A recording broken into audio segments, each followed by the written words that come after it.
Good morning, class 8. This is your first video of chapter number 2 of geography.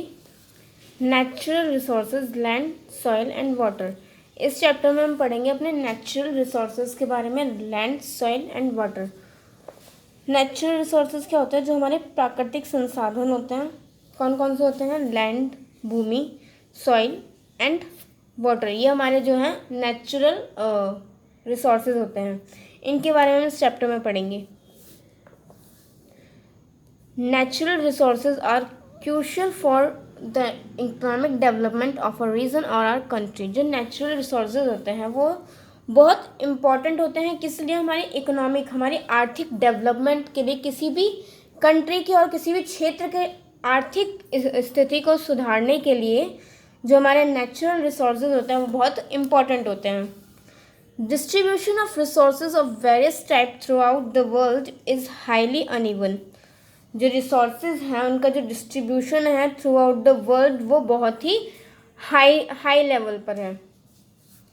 क्योंकि पूरे world में जो हमारे संसाधन होते हैं, जो हमारे प्राकृतिक संसाधन है, पूरे वर्ल्ड में उसकी बहुत ज़्यादा नीड है. सबको अपने अपने संसाधन जो होते हैं उनकी बहुत ज़्यादा नीड होती है.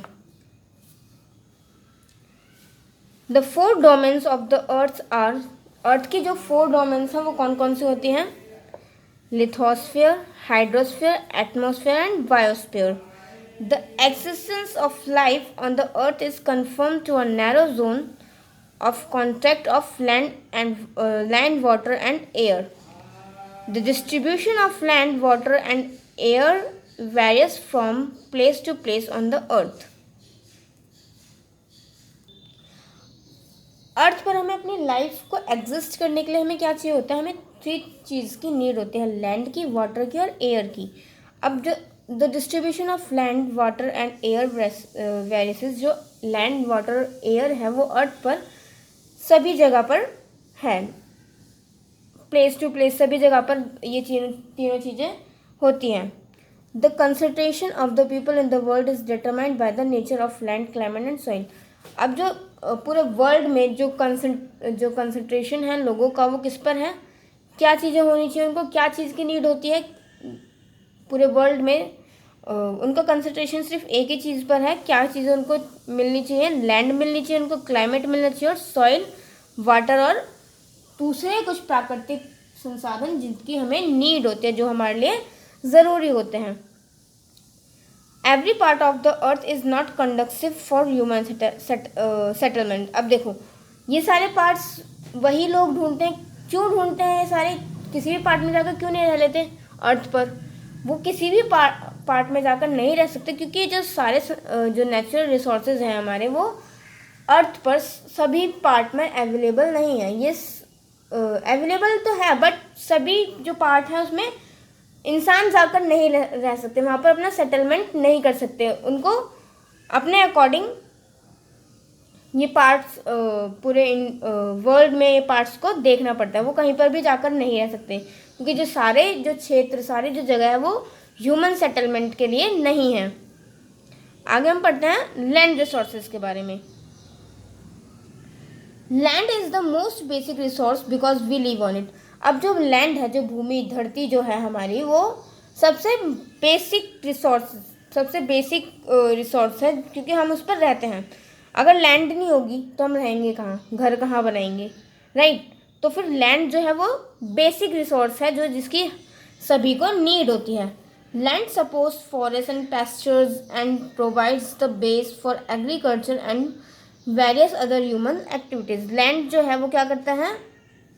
हमें फॉरेस्ट देता है, हमें फॉरेस्ट प्रोवाइड करता है, हमें पेस्चर प्रोवाइड करता है. किस लिए? ताकि हम एग्रीकल्चर, खेती कर सकें और बहुत सारी ह्यूमन एक्टिविटीज़ कर सकते हैं.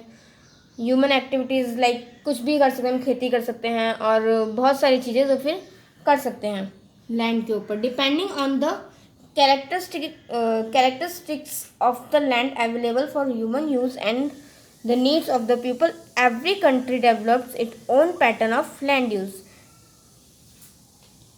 डिपेंडिंग, अब देखो, जो हमारे पास लैंड अवेलेबल है हम उसका यूज़ कैसे कर सकते हैं? वो हम अपने ही पैटर्न से उस लैंड का यूज़ कर सकते हैं. जो भी हमारा हमें जो भी जिस चीज़ की ज़रूरत होगी हम उस चीज़ के लिए उस लैंड का यूज़ कर सकते हैं। एवरी कंट्री डेवलप्स, सारी जो भी जितनी भी कंट्रियाँ हैं वो अपनी अपनी भूमि का यूज़ अपने अपने अकॉर्डिंग करती हैं, उसका डेवलपमेंट जो है अपने अकॉर्डिंग करती हैं। In other words, different proportions of the available land are set aside for different purposes such as crop cultivation, grazing, foresting, housing, industries, transportation and so on. अब ज़्यादातर जो है लैंड का यूज़ किस लिए होता है? क्रॉप कल्टीवेशन के लिए होता है, फसलों की खेती करने के लिए, ग्रेजिंग के लिए होता है, फॉरेस्टिंग के लिए होता है, हाउसिंग के लिए होता है, हाउसिंग बनाने के लिए, इंडस्ट्रीज बनाने के लिए, ट्रांसपोर्ट बनाने के लिए, और ऐसे बहुत सारे यूज़ होते हैं, बहुत सारी चीज़ें होते हैं जिसके लिए हम लैंड का यूज़ करते हैं। For instance in regions with large population, level land and fertile soil, more land is used for agriculture as the main thrust is on growing crops to meet the food requirement. अब different क्षेत्र में जहाँ पे large population होती है, जहाँ पर ज़्यादा लोग होते हैं, वहाँ पर क्या होता है, लैंड का यूज़ किस लिए होता है? खेती करने के लिए, ताकि वो खेती करें और उसको खेती करें, ज़्यादा से ज़्यादा फसलें उगाएं जिसकी उन्हें ज़रूरत होती है, फूड रिक्वायरमेंट, ताकि जो उनकी फूड रिक्वायरमेंट है वो उसको पूरा कर सके, इसलिए वो उस लैंड का यूज़ करते हैं। However the pattern of land use changes over time with changes in the needs of people. अब देखो जैसे जैसे लोगों का डेवलपमेंट होता गया, उनकी नीड्स भी बढ़ती गई और जो लैंड है उसका डिफरेंट तरह से यूज होने लगा।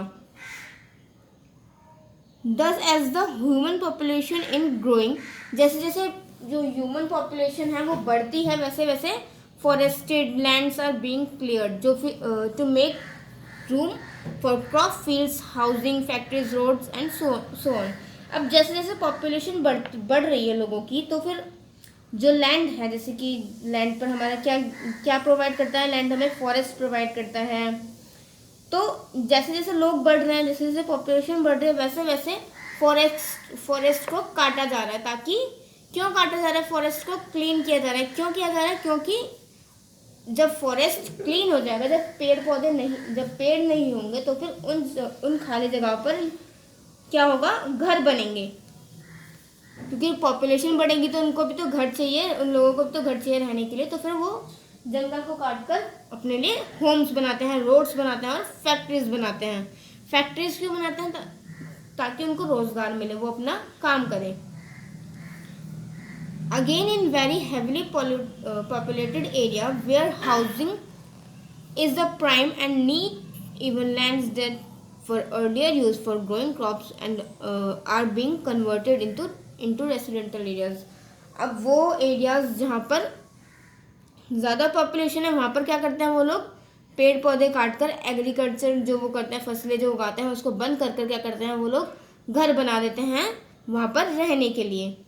The pattern of land use may also change as the available technology change. अब जो लैंड है उनका यूज़ भी चेंज हो रहा है जैसे जैसे टेक्नोलॉजी चेंज होती जा रही है। For example, a mineral rich area use for agriculture और housing in the absence of mining technology may be converted into a mine when suitable technology become available.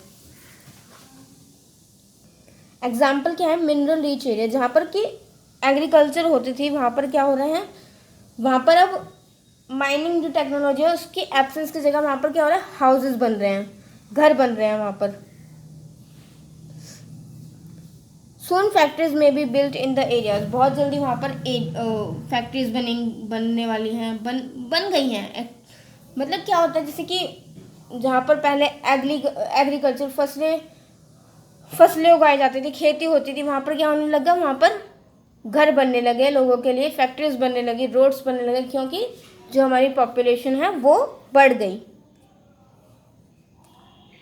Gradually more and more land may be put to industrial use, जो ज़्यादातर जो भी हमारी land है वो किस लिए बढ़ गई, किस लिए होने लगी, वो किस लैंड का यूज़ किस लिए होने लग गया, इंडस्ट्रीज़ बनाने के लिए, इंडस्ट्रीज एरियाज़ के लिए ज़्यादातर यूज़ होने लग गया हमारी लैंड का। क्लास हम इस वीडियो में यहीं तक पढ़ते हैं और आगे की वीडियो में हम पढ़ेंगे land use pattern in India. अब हम लैंड का यूज़ इंडिया में कैसे कर सकते हैं इसके बारे में हम नेक्स्ट वीडियो में पढ़ेंगे।